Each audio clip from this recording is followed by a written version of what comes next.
সবাই বলে মাখন নাকি মাখনের মতোই মুখে দিলেই মিলিয়ে যাবে। মাত্র একটি ডিম আর 2 কাপ আটা দিয়ে তৈরি হবে এমন মাখন রুটি পরোটা যেটাই বলেন বলতে পারেন। শ্বশুর শাশুড়ি খেয়ে কিন্তু আপনাকে মাখন বই বলবে, হাজবেন্ড তো এটা খেয়ে রোজ বানিয়ে দিতে বলে। এটা কিন্তু নেহারি, গরুর মাংস, যে কোনো খাবারের সাথে আপনারা খেতে পারবেন। সামনে আসছে কুরবানির ঈদ। কুরবানির ঈদের গোস্তের সাথে এটা খেতে যে কি ভালো লাগবে, সাথে নেহারি থাকলে তো আর কোনো কথাই নেই। তবে আর কথা কেন, চলুন দেখে নিই ঝটপট মূল নাস্তা। মিক্সিং বলে একটা ডিম নিয়ে নিচ্ছি, 1 কাপ পরিমাণ কুসুম গরম দুধ দিয়ে দিচ্ছি, স্বাদ অনুযায়ী লবণ দিচ্ছি, 2 টেবিল চামচ পরিমাণ চিনি দিয়ে দিচ্ছি। এই ইস্টের বোতলটা 30 টাকা দিয়ে কিনে আনছিলাম, এটা দিয়ে 3 দিন নাস্তা বানিয়েছি। এখন 1 চা চামচের মতো আছে, সেটাই দিয়ে দিচ্ছি। এই ইস্টের যে বোতলটা, এটা কিন্তু আপনারা কিনতে পাবেন। যারা যারা এই সম্বন্ধে জানেন না তারা কিন্তু চাইলে বাজার থেকে এটার স্ক্রিনশট নিয়ে কিনে আনতে পারেন। ডিম দুধের মিশ্রণের মধ্যে 2 কাপ পরিমাণ আটা দিয়ে দিলাম, দিয়ে খুব ভালোভাবে ময়ান করে নিচ্ছি। আরও দিয়ে দিচ্ছি 1 টেবিল চামচ পরিমাণ রান্নার তেল, এতে করে কিন্তু আঠালো ভাবটা কমে যাবে। যেহেতু ইস্ট ব্যবহার করেছি, ডিম দিয়েছি, সেক্ষেত্রে একটু আঠালো হবেই।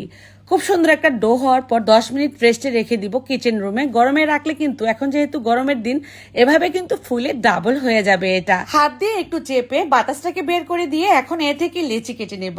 আমি সমানভাবে 4টি ভাগ করে নিচ্ছি একটা নাইফের সাহায্যে। চাইলে কিন্তু হাত দিয়েও এই কাজটা করা যায়। লেচিটাকে এভাবে করে গোল করে বলের মতো করে নিচ্ছি, একটু সমান করে নিতে হবে। এই তো ঠিক এভাবে সবগুলো করার পর একটা রুটি বেলে নিব। ইস্ট দিয়ে কিন্তু আমরা বিভিন্ন রকমের নাস্তা বানাতে পারি। ইস্ট দিয়ে নান রুটি, বন রুটি, পাউ রুটি, আপনার পছন্দ মতো পিৎজা, যে কোনো কিছু বানাতে পারবেন।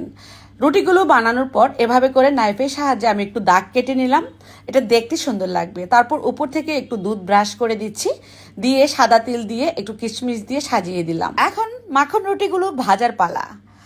তেল আমি মিডিয়াম টু লো ফ্লেমে গরম বসিয়ে দিয়েছিলাম, এবার ভেজে নিচ্ছি। উপর থেকে এভাবে অবশ্যই তেল দিবেন, তাহলে কিন্তু এটা ফুলবে অনেকটা। খেয়াল করুন অনেকটা ফুলে উঠছে। এত বেশি সফট হবে এটা, তুলতুলে তুলার মতো নরম হবে আর কি। ভেতরে একটা ফোঁটা তেলও ঢুকবে না। আপনার বাসার মুরব্বীরা, ছোট ছোট সোনামণিরা অনেক পছন্দ করে খাবে এটা। একদিন বানিয়ে কিন্তু 3 দিন ভরা খেতে পারবেন, এমন তুলতুলে তুলার মতো নরমই থাকবে এই মাখন রুটিগুলো। দেখতেই শুধু সুন্দর না, সাদা তিল দেওয়ার কারণে সুন্দর একটা ফ্লেভার আসবে। তবে আপনার পছন্দ, আপনি কিভাবে করতে চান, তিল না দিলেও চলবে। কতটা তুলতুলে নরম হয়েছে হয়তোবা দেখে নিশ্চয়ই বুঝে গিয়েছেন। রুটিটা আগের জায়গায় ফেরত আসে যত জোরে চাপ দেন না কেন। ভেতরে একটা ফোঁটা তেলও যে ঢুকে নাই, এটা আপনারা না বানালে বুঝতেই পারবেন না। তবে যাই হোক, কেমন লাগলো আজকের এই মাখন রুটি অবশ্যই কমেন্ট করে লিখে জানিয়ে দিবেন। সবাই অনেক অনেক বেশি ভালো থাকবেন, সুস্থ থাকবেন। আবারও দেখা হয়ে যাবে নতুন রেসিপিতে। সেই পর্যন্ত আল্লাহ হাফেজ।